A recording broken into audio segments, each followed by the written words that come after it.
Kahit saan mang dako, hustisya ang sinisigaw ng tao. Naniniwala ka bang lahat ng kamaliang ginawa natin sa ibang tao may kabayaran rin sa mundo? Isang malaking bagay ang ma-scam o mga scam, lalo na't kung maipinalit itong isang buhay ng tao. Ngayong araw mo kuha kaya ng mga taong ito ang sinisigaw na hustisya na nararapat para sa kanila. Ating tunghayan dito lamang sa pinupusuan ng lahat, quality real life stories, all here with Crixie Stories We Rise by lifting others, spread the love. Dear Crixie Stories, ako nga pala si Rose, 39 years old, o mas kilala sa lugar namin bilang Aling Rose. Ang ibabahagi kong kwento ngayon ay ang kwento ng kapitbahay ko na minsan nang naging katrabaho ko, na minsan rin naging malapit sa puso ko. Naging best friend ko pa at hinding-hindi magbabago iyon. Pero nung nakaalis na kami sa dating nirerentahan namin na barangay, ay paminsan na lang. Dumadalaw kami weekly sa pamilya niya at lahat ng naririto ay binago ko upang hindi agad makilanlan kung sino ang mga tao sa likod ng tunay na kwento at ang lahat ng pangyayari ay natural na nangyari talaga at hindi gawa-gawa lamang kaya siguro ako ay magsisimula na. Si Shar ay naging barkada ko sa trabaho dahil mismo ay nasa iisang barangay lang kami ng inuuwian on at magkapitbahay kami mismo. Simula pagkadalaga naming dalawa, mahilig kaming tumambay sa kilalang pasyalan sa lugar namin, ang dam. Connected ito sa isang ilog na dumadaan sa area namin at malakas kasi ang agos ng tubig pag nagkadugtong ang tubig ng Purok Upper at Purok Lower. Kapag malakas ang ulan, kaya sa dam namin napupunta lahat at dumadaan. Doon kami tumatambay dalawa noong binubukas pa ito sa publiko. Not necessarily na inopen sa public kasi delikado. Pero wala kasing nagbabawal kaya medyo open ito sa publiko. Tumatawa pa kami sa ilalim ng isang puno, paminsan naman tumitingin sa dam mismo. Actually, hindi talaga siya open sa public, open lang siya sa barangay namin. Dahil madadaanan lang tas maganda kasing magmuni-muni sa lugar dahil maraming puno. Delikado lang nga lang pumunta mismo sa dam. Yung pag-apak mo sa semento paakyat, para siyang may nakalulang hagdan. Tas pag trip mong tumingin sa baba, para ka talagang mahuhulog sa parang nangangain ng tao na tubig. Maling apak mo lang, bale hindi siya advisable na umakyat doon at maglaro-laro in case kasi mahulog ka rito, parang mabiblender katawan mo pa ilalim. Para ka nang ginigiling pagkatapos. Para yung maliit kasi na ipo-ipo niya para siyang dumidivide sa mga basura, chopper kumbaga. At in case na tao yung mahuhulog doon, kaya na siguro i-blender ang whole katawan mo. Ihigop ka talaga, palabas sa kabilang side ng dam, tas dugo-dugo na lang siguro kinalabasan yung tubig. Naging close kami dahil trip namin ang iisang topic, ang mga poging lalaki sa school. Nagmemorienda kami doon dati, nagigitara at paminsan dinadala rin namin ang ibang barkada namin sa school. Dahil magkaibang section kasi kami noon sa high school, iba-iba kami ng tropa sa room, tas kami ang magtropa sa labas. Pero mag-best friend talaga kaming dalawa, pero like, hindi kami pwede may hiwalay in any circumstances man. Si Shar, kasing babae, para siyang naging grade 8 vice president namin last grade 9. Social butterfly siya noon hanggang sa makagraduate kaming dalawa. Saktong pagkatapos ng graduation namin, mga ilang months agad, nanganak agad si Shar sa panganay nila. Tinatawag kasi nila ang tiyan niya noong hindi pa ito masyadong halata at hindi siya masyadong kumakain para hindi agad tumaba. Pero hindi pa rin nagbago yung ugnayan namin. Naging nina ako ng anak niya. Ako naman, malapit na sanang mag-graduate na buntis nga lang ng jowang boksingero na itatawag na lang natin sa pangalang Thunder. Parehas kaming dalawa ni Shar tumigil sa pag-aaral. Matapos akong manganak, iniwan ko ang anak ko sa mga magulang ko. Binibigyan ko sila ng pera sa sustento sa kanila at para kay baby bilang pasasalamat na rin kada buwan. Ang boyfriend ko kasi napag-desisyon na namin na magpatuloy muna siyang mag-aral. Makakapera kasi siya aside sa scholar niya pag tinatawag siya ng school na lumaban. Hindi kasi pumayag ang coach nila na tumigil muna siya sa pag-aaral niya. Sayang ang opportunity nakahintay para sa kanya. Unang job namin ang call center, enough lang yung sweldo, pero hindi namin kinaya pareho ang nakakapagod na lifestyle. That's why nag-decide kaming mag-quit pareho matapos ang isang taon ng best friend ko. Nag-apply kami sa isang hardware, malaki siya actually, part ng city. Parehong Chinese ang may-ari, okay rin ang sahod. Pero masyadong maraming bawal kabilang sa strict rules nila that year, although nag-exist naman siya sa iba. Ang bawal talaga maliit dahil walang chances automatic bawas sweldo. Pumasa kaming dalawa at nadestino sa isang branch na kung saan nakapasok kasi kaming dalawa dahil kakilala ni Sharshar yung isang manager sa kabilang branch na pinapasukan namin. Habang nag-rent naman kaming dalawa ng boyfriend ko dahil para tipid sa gastos at para matuto kami parehong tumayo sa sarili naming paa. Ang anak ko nasa lola niya either sa partner ko na side, paminsan naman sa akin. Umuwi naman kami kada Sabado at babalik sa downtown pag linggo. Wala namang problema yon sa mga parents namin dahil napamahal naman kahit papano yung apo nila sa kanila. May naiibibigay rin sa akin si partner kong si Thunder kahit papano. Majority napapanalunan niya at paminsan may awaya naman kami pagdating sa pera. Nakakahiya nga sa mga boarders ng apartment. Isang taon na lang kasi at graduating na rin si Thunder sa kanyang kurso. Kaso napagod rin ako sa ugali niya. May mga times rin kasi na mas malaki ang bakante niya sa bahay kaysa sa schedule niya sa school sa subjects niya. Paminsan lang kasi yan pinapatawag ng training pag next month may ipapalaban or di kaya ay group training yung pagpapatawag ng coach nila sa kanila. Tapos kada nasa apartment kasi siya pagdating ko na kinagabihan, imbes gusto ko nang magpahinga, dahil kain na lang at tulog aatupagin ko, maglilinis pa ako ng buong apartment, maghuhugas ng plato kasi base kasi kay Thunder hindi daw trabaho yon ng isang lalaki at nakababa raw ng pagkatao kabilang na doon ang maghugas ng pinggan. So sa una parang wala lang yon sa akin dahil trabaho naman talaga yon ng isang babae. Nagawa ko pang mag-agree sa mga statements niya. And I understand it. Kaso kalaunan, napagod na rin ako. Nakakawalang gana kasi yung ikaw todo effort sa relationship nyo. Tas siya tamang cellphone lang, minsan lang kung mag-effort, di pa binibigay ang lahat. Yung mga ganon. Di ko nga lubos akalain na maging problema pala ito sa relasyon namin.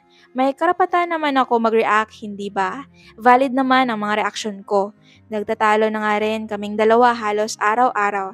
Nagre-react lang kasi ako sa kalinisan ng apartment. Tas akala ko kinabukasan aayusin niya na at hindi na magsa-cellphone. Kaso, kinabukasan inulit-ulit. Nakakalimutan raw kuno kaya nakaka-ember na tuloy ang relasyon namin. Kaya siya mga dahilan niya ay pagod siya sa pag-aaral niya. Marami daw silang group projects and so on. Ako nga rin eh. Nabitbit ko paminsan pagod ko sa trabaho sa apartment. Kaya may mga valid akong dahilan upang magalit. Kung ako pa nga ay papiliin, ayaw ko nga rin magalit sa kanya. Kasi ang konsepto dapat ay nagkakaisa kaming dalawa, nagtutulungan. Sinisisi ko tuloy ang desisyon ko noon at kung bakit kasi nagpaalipin ako sa kanya nung oras na yon. Kung bakit kasi nagpabuntis ako nang wala sa oras at hindi ko kasi naisip na kasama pala ito sa mga consequences. Kung bakit kasi pumayag pa ako sa mga nais niyang mangyari, dagdag pa nga na wala pa yung anak namin sa apartment. Kasi pag andun man ang anak namin, kasama namin, Diyos ko, puti na siguro ang buko. Aalagain na nga yung anak ko kasama na rin doon ang ama. Kaya inaya ko si Sharshar isang araw sa malapit na KTV sa workplace namin at uminom at doon medyo nagchika-chika kami pareho at uminom ng medyo slight na light drinks lang during lunch break. Kanya-kanya kaming bayad dalawa dahil parehas pala kami ng problema. Ganon din yung kinakasama niya sa kanya. Wala na daw gaanong oras sa kanya kaya tuloy duda niya ay maiba. Pero sinabihan ko lang siya na baka delusional lang siya at baka maling kutob lang. Di rin niya ma-verify ang kutob niya dahil naka-secure yung phone ng guy dati alam niyang password ngayon hindi na. Responsable naman sa anak nila yung guy pero nagmukhang sugar mommy si Sharshar sa relationship nila dahil sa kakatrail ng lalaki mahilig gumala. Pag may nasisira sa motorsiklo niya, kakagala with friends, humihingi ito kay Sharshar tas lahat binibigay kahit wala nang maiwan sa kanya. Yung mga kinakasama kasi namin pareho nag-aaral. Problema tuloy ang pinasok naming dalawa sa pinasok namin. Hindi kami makahinga ng maayos sa mga problema naming dalawa at napatanong kami kung bakit kasi binuhos namin lahat sa pag-ibig. Yan tuloy ang napala namin pareho. Kami dalawa ni Sharsha ay patunay na sa panahon ngayon, mga lalaki naman ang mga nasa bahay, mga babae naman ang mga nagbabanat ng buto. Aminado kami na si Sharsha talaga yung unang pumasok sa pagbubuntis ng maaga sa amin. Pero kahit malayo man ang agwat ng taon ay parehas kami ng hirap ng dinanas. Hindi pa nga kami pareho pinakasalan ng mga jowa namin pero mukha na kaming mga nanay sa kanila. Kami pa talaga yung nagbabanat ng buto sa mga problema nila. Take note, kami pa pareho yung nagluwal sa mga kalibugan nila. Nasira pa buong katawan namin, sinira pa nila buhay namin. In short, naging alipin kami and I guess pareho yata kaming tanga sa pag-ibig ng kaibigan ko. Nagpaloko kami pareho sa mga lalaking magaling magsalita pero di kayang tapatan ng gawa. Napatanong tuloy kami kung deserve ba talaga namin itong ganitong treatment kaya Chrissy Stories. Sa mga nakikinig ngayon, especially teenagers, I guess sana itong kwento namin ng best friend ko ay ang magmulat sa inyo na hindi forever ang kilig-kilig na feeling na yan. Think as many as you can sa mga pagpasok nyo sa mga ganitong uri ng problema. Totoo nga talaga ang chismis na ang pagbubuntis ng maaga ay napakahirap. Again, inuulit ko, napakahirap po. Kung hindi kayo nakapagtapos ng pag-aaral o di kaya ay kung hindi kayo mga taga-pagmana ng mga negosyo ng mga magulang nyo ay wag na lang kayong pumasok sa mga ganitong uri ng buhay. Baka hindi nyo kakayanin. Mahirap magbuntis. Para kang manganganak ng malaking bato, para kang mamamatay anytime, tapos pagkatapos mo manganak, masisira pa ang katawan mo, stretch marks, pagluwa ng iyong ihem, at marami pang iba. Problema rin ang pera sa panahon ngayon, kaya kung ako sa inyo, wag. Yung mga pangarap nyo, mawawala na yon automatic. Maswerte kung ituturing pag nakaasawa kayo ng isang mayaman. Pero kung parehas kayong galing sa hirap, wag na lang. Baka maipamana nyo pa sa mga anak nyo ang kahirapan na ginawa nyo pareho. Lalo na't pag nagkautang-utang kayo, mahirap ang buhay everyone, kaya think many times. Mga 100 times kung pwede. Isang araw nagbago ang lahat noong yung branch ng hardware namin ay umalis ang manager. Tas si Shar ay yung na-recommend ng kakilala niya na nasa mataas na posisyon upang maging bagong manager ng branch namin. Siyempre, masaya ako sa best friend ko na ma-promote. Kagustuhan ko rin ay yung ma-promote siya dahil best friend ko yan. Pag hinila siya ng kapalaran pa itaas, dapat siyang palakpakan dahil deserve niya. Na-promote nga siya mga ilang araw at nag-increase yung sweldo. May incentives naman kaming matatanggap sa company namin at sa mga manager yung pinakamataas. Mga late manager namin before, mga 140,000 yung natanggap niya sa sales namin within the year. Mula na sa truck na inventory namin sa company. Yung pinaka-dismayado ko lang sa promotion ng best friend ko ay tila nakalimot ito sa relasyon naming dalawa. I mean, hindi ako insecure ha sa mga nangyayari sa buhay niya at wala rin naman akong mga binabalak na hindi maganda sa company. Tas gagamitin ko yung pangalan niya, not that. But yung naging promotion kasi sa kanya ay nagbigay ng area ito para maging competitive na medyo naging abusado siya sa bagong power na natamasa niya. Ako kasi ang kaawa-awa sa sitwasyon sa workplace. Ako lagi ang naging utusan niya. Kumbaga, I mean, I know that's part of my job naman. Pero kasi yung pagpalpak ng kaunti, naiinitan rin ako ng ulo. Para na siya nakalimot sa friendship namin. Makikita ko rin naman kasi sa mata niya. Hindi ko na siya nakakasama kada lunchtime kasi gusto niyang mapag-isa. At hindi na gaya dati ang closure naming dalawa. May boundary na ngayon. Hindi ko nga siya aya-aya gaya ng banding namin dati. Ngayon may boundaries na hindi ko gets. Porket kasi manager namin siya, dapat masusunod siya lagi. Kahit mga in charge sa delivery namin, nagre-recommend sa kanya ng dapat gawin para hindi na paikot-ikot kumbaga ang ruta nila sa pag-deliver. Hindi ko siya magets bakit hindi siya nakikinig. At pinapa-feel niya na dapat respetuhin namin siya bilang leader namin. Nachichismis na nga siya ng ilan sa mga katrabaho namin. Pinalewala ko iyon, ngayon ko lang actually nakita ang ganong competitive side ni Shar. Positibo ako na nandoon siya sa ganong posisyon, pero naging negatibo siya sa posisyon dahil maraming hindi nagustuhan ang pamumuno niya. Although right ng bawat isa ang ma-promote, pero madaming against. Ang layo kasi niya sa dating manager namin, lalo na sa leadership. Hanggang sa isang araw dahil siguro mainit ang ulo ko samahan pa ng dinatnan ako at that time, nagkaaway kami for the first time ng best friend ko. May pagkakamali kasi ako sa pagka-share ko, nakapasok kasi ako ng peking pera at alam ko rin naman na ako ang magbabayad nun. Hindi ko lang gusto ay tinuruan niya pa ang mga katrabaho namin na huwag tularan ang pagiging tanga-tanga. Umabot yon ilang oras ang pagtapik niya sa lahat sa kamalian ko. At ang moral lesson daw kumbaga ng lahat sa araw na iyon ay huwag maging tanga. Kaya ayun, nakatikim siya sa akin ng pagbunga nga rin. Nag-away kaming dalawa. Di ko naman sinasadya yung magkamali. At saka isa pa, willing naman akong bayaran ang pagkakamali ko. Wag lang ako matapik-tapik kumbaga ng isang oras o dalawa man lang. Parang kumbaga one mistake ko yon pero pagkaka-explain niya sa lahat parang naging whole definition ito ng buong pagkatao ko. Kaya uminit ng ulo ko at pinatulan na siya. Siyempre, nagdamdam ako dahil doon. Never din kasi kaming mag-away. Siyempre, nagdrama ako kanina sa asawa ko at hindi sa harapan ng lahat. Uminit rin kasi ang ulo niya sa akin, di ko lang gets kung bakit siya nagagalit sa akin. Ako naman ang magbabayad sa amo namin sa pagkakamali ko. Manager lang naman siya. Mabuti na lang at that time, hindi nakipag-away yung partner ko sa akin, nakinig lang siya at hinayaan niya lang akong umiyak sa harapan niya. Yung isang araw na yon, umabot iyon ng isang week. As in, literal, wala kaming pansinan dalawa ng best friend ko. Siyempre, kakausapin niya ako in a professional way. Yung konti lang, tas walang emosyon kasi walang choice na utos. Kasi ako lang yung bakante, same din naman, professional rin naman akong sumagot sa kanya. Kung ano yung pinapa-feel niya, binabalik ko rin sa kanya. Umabot rin actually ng isang buwan. Na-realize ko na ang galing talagang makipagplastikan ng mga babae.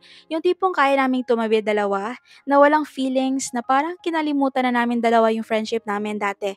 I guess, di na kailangan ng script. Ang galing naming umakto na walang bahid na feelings makaasta.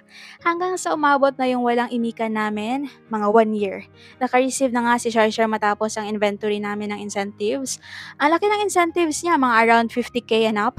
Yata ang bali-balita mula sa mga kasama namin. Tas next week agad, at that time, ay bali-balita na kumuha si Sharshar ng second-hand na kotse.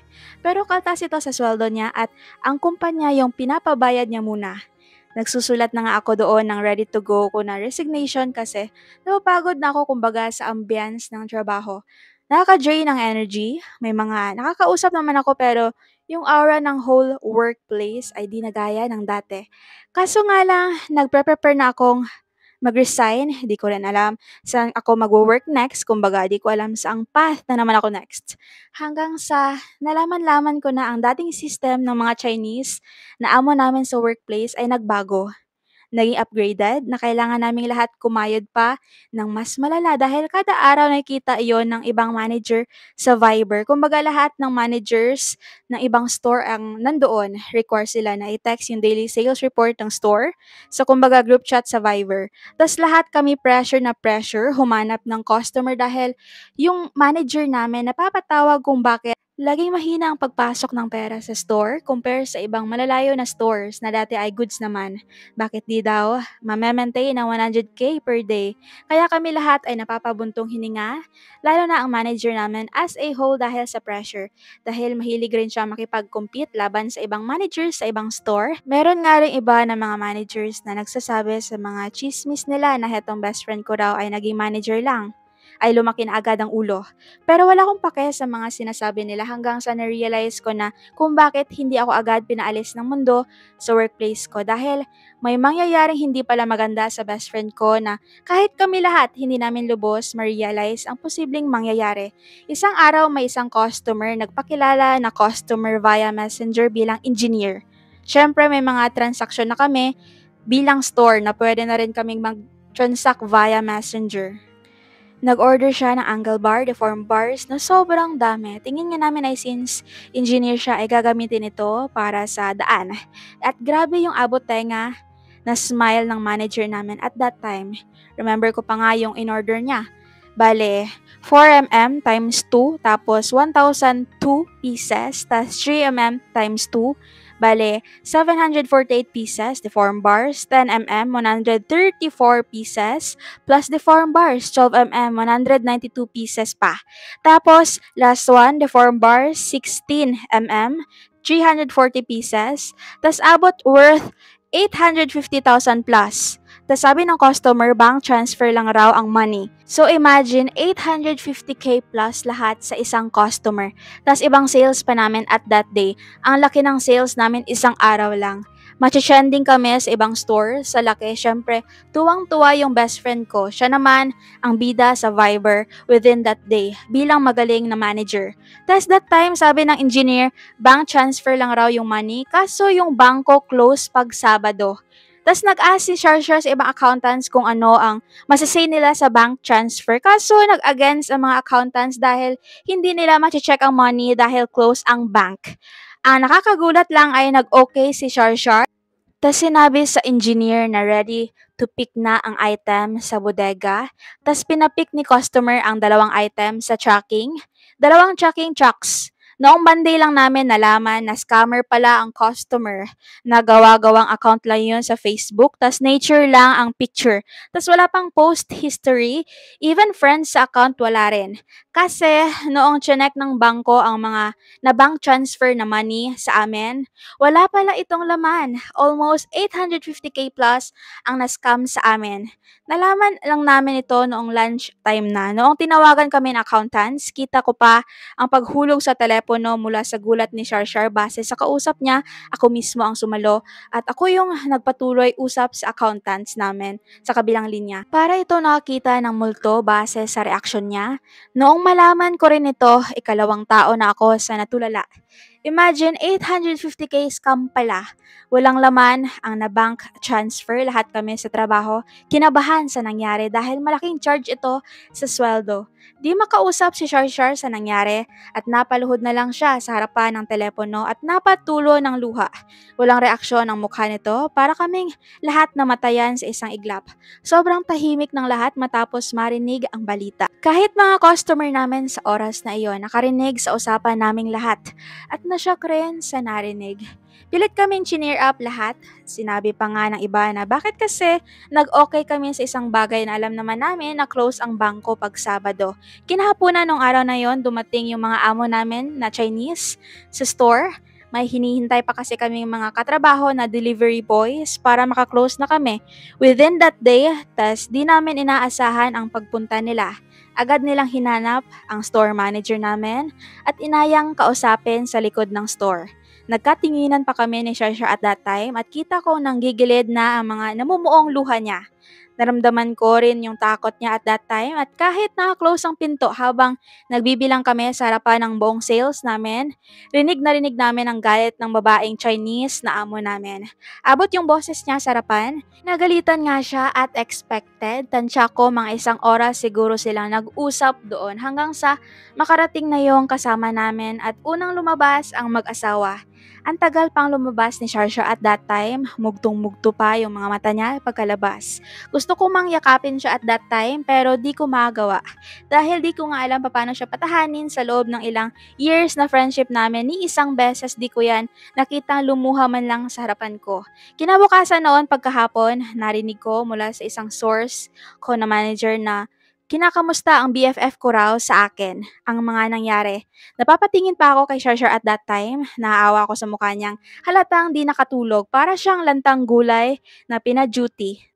Nabalitaan ko na yung 850k plus na money na na-scam, ipapabayad pala yun sa kanya ng may-ari ng kaltas lahat sa sweldo kasi pag if ikakaltas rin sa amin na ba hindi rin kami papayag.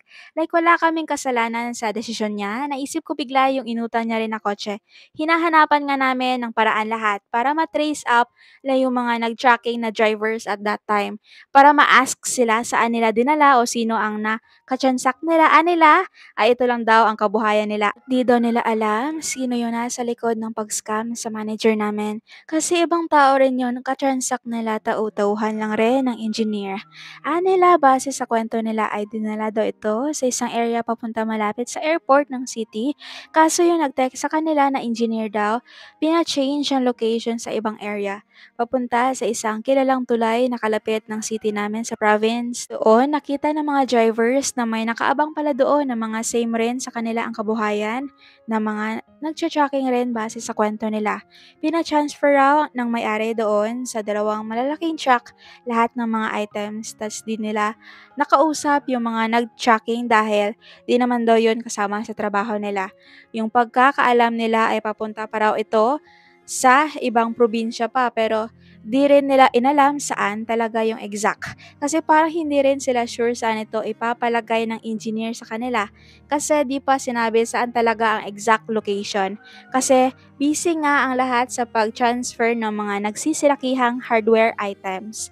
Pag wala nga kaming customer sa hardware paminsan, nakikita ko na lang ang pagtulala ni Sharshar sa kung saan. Halatang malalim ang kanyang iniisip. Kung hindi siya malapitan dati, mas nag-worst ngayon dahil siya mismo ang lumalayo sa amin, na para bang feel niya may malala siyang sakit na baka mahawaan kami sa kanya anytime. Di ko nga lubos sa kalain ang mga nangyayari sa buhay niya.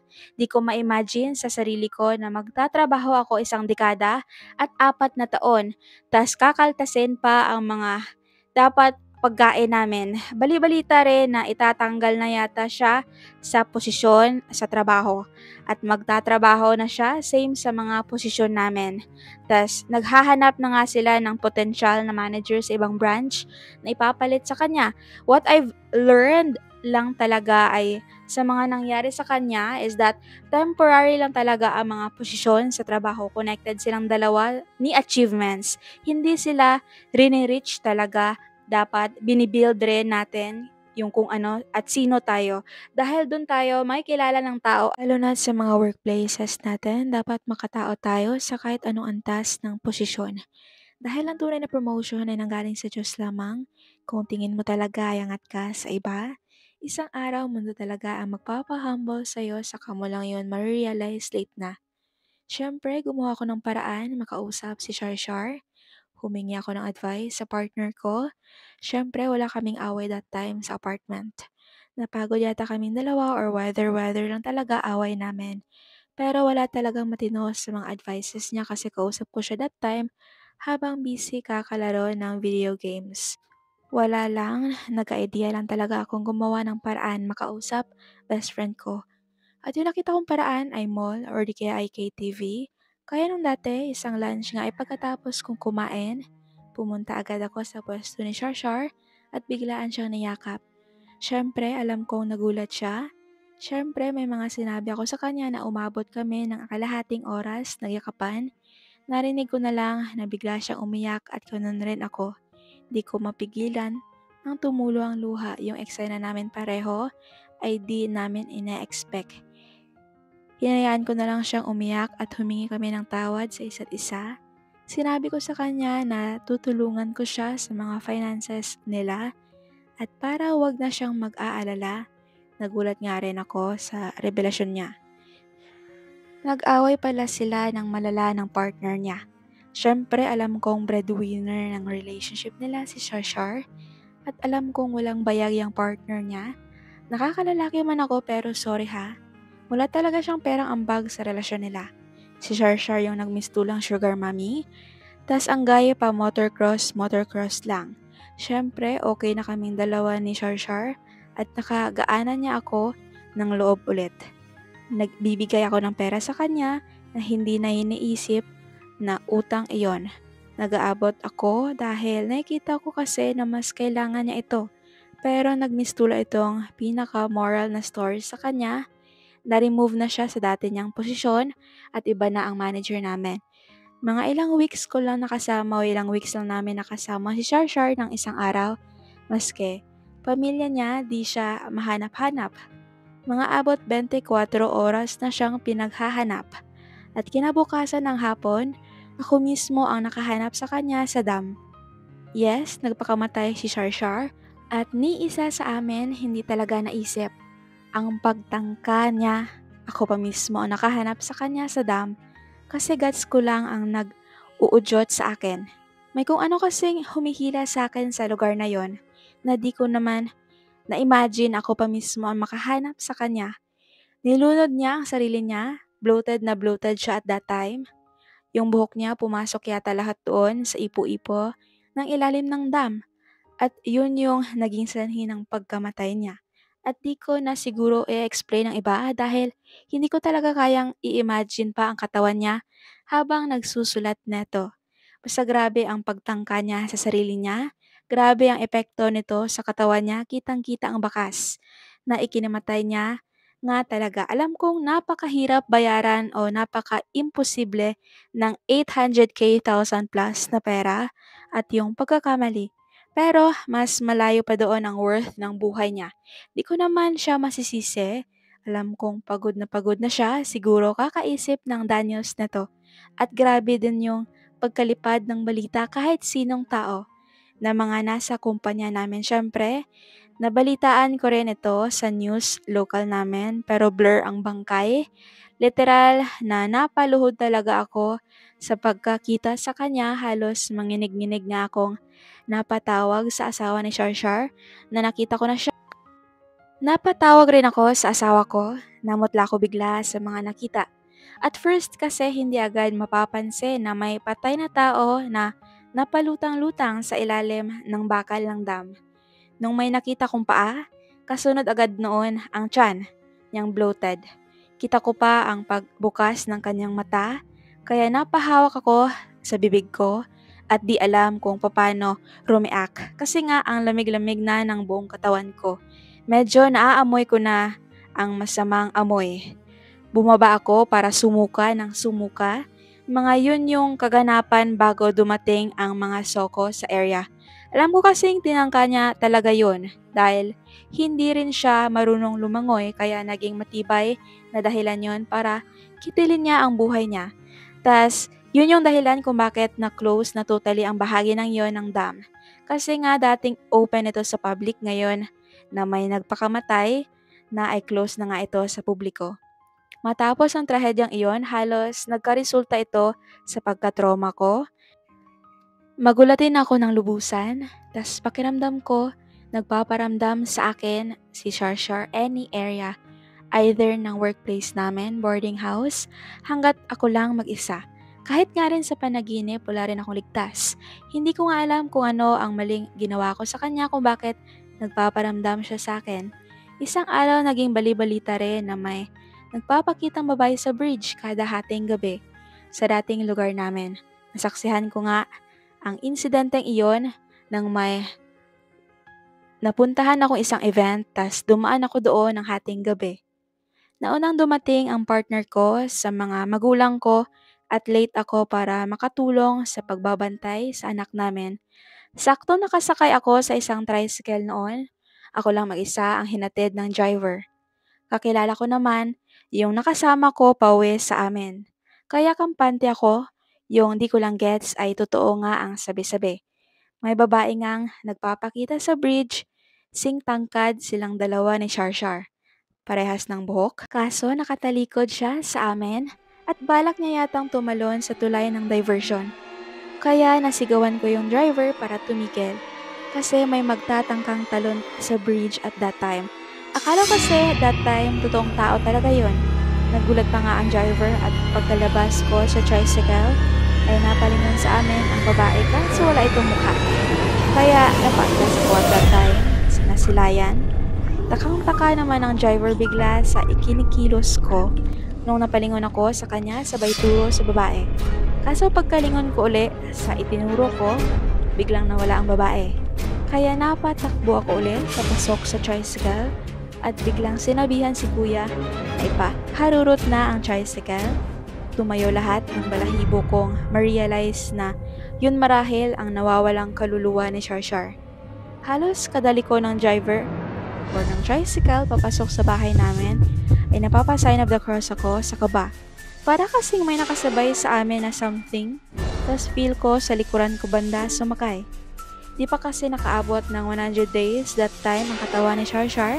Dumalaw naman kami during last night niya, tas sumama rin ako sa libing niya. Pagkagabi nun, binangungot nga ako ng sobra. Parang ang totoo dahil nakahiga rin ako sa higaan ko, tas nasa taas lang siya umiiyak ng dugo. Kahit anong galaw ko para umiwas sa dugo na nahuhulog papunta sa akin, hindi ako makagalaw. Napasigaw pa ako na ako na bahala sa anak mo, huwag kang mag-alala, para mo ng awa. Huwag ka nang magpaparamdam ng sobra. Nakakatrauma na. Nagulantang pa ako nang ma-realize abot pala ang sigaw ko sa kabilang bahay. Napabangon ang lahat maging magulang ko sa bahay namin. Pati na rin yung anak ko, nagising ko rin. Naligo ako ng pawis at that time at naiyak na lamang sa nangyari. Kinabukasan rin ay nagsindi ako ng kandila sa dam at sa bridge ng diversion road. Alam ko ang sadya ng kaluluwa ng best friend ko. Yun ay ang di matahimik na pag-alala niya sa anak niya. Na-realize ko na mayroon talagang mga tao na iba talaga ang utak. Kaya nilang tiisin na hindi makonsensya sa mga maling ginawa nila sa iba. May profession man o wala. At kapag ikaw ay nasa isa sa mga biktima, isa din dapat sa ugali mo ay hindi ka dapat magpapatalo sa maling sinisigaw ng utak mo. Tao lamang tayo, lahat nagkakamali. At lahat ng mga maling mga naging katransaksyon natin, lahat pwedeng may tama. Biktima si Shar sa mga or sa nagpakilalang peking engineer.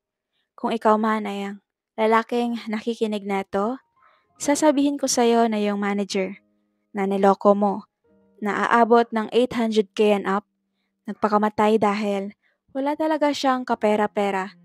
Maliit man para sa'yo ang ginawa mo, pero dalangin ko rin na sana patawarin ka rin ng Diyos sa ginawa mo. Lalo na't yung kaluluwa ng best friend ko. Hanggang ngayon, hustisya pa rin ang sinisigaw naming mahihirap at karma nawa sana ang gagalaw sa taong handang mang-scam sa iba. Para sa pansariling kagustuhan, makain ka rin, dumudumi, at isang araw mamamatay. Lahat ng ginagawa natin na kamalian sa mundo, lahat may kabayaran. Sa taong scammer na ito, babae ka man o nagpapanggap na lalaki, kahit sino man, tinanggalan mo ng isang ina, ang isang bata. Sana naisip mo yan bago mo ginawa yon.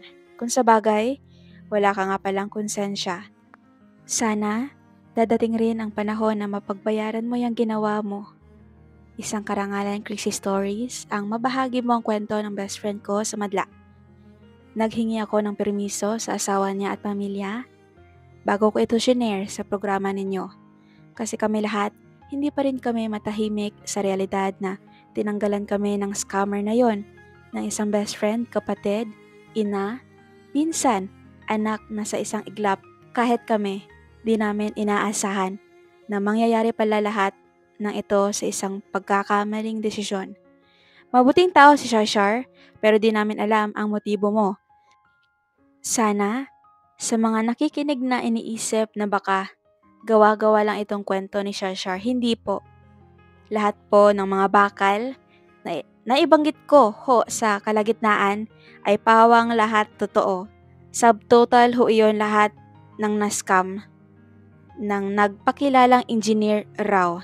Matagal-tagal na rin ho akong umalis sa hardware na iyon dahil po sa nakaka-draining po na trabaho. Tas di ko rin kinalimutan ang pagdadalaw-dalaw ko kada week sa anak ni Shar.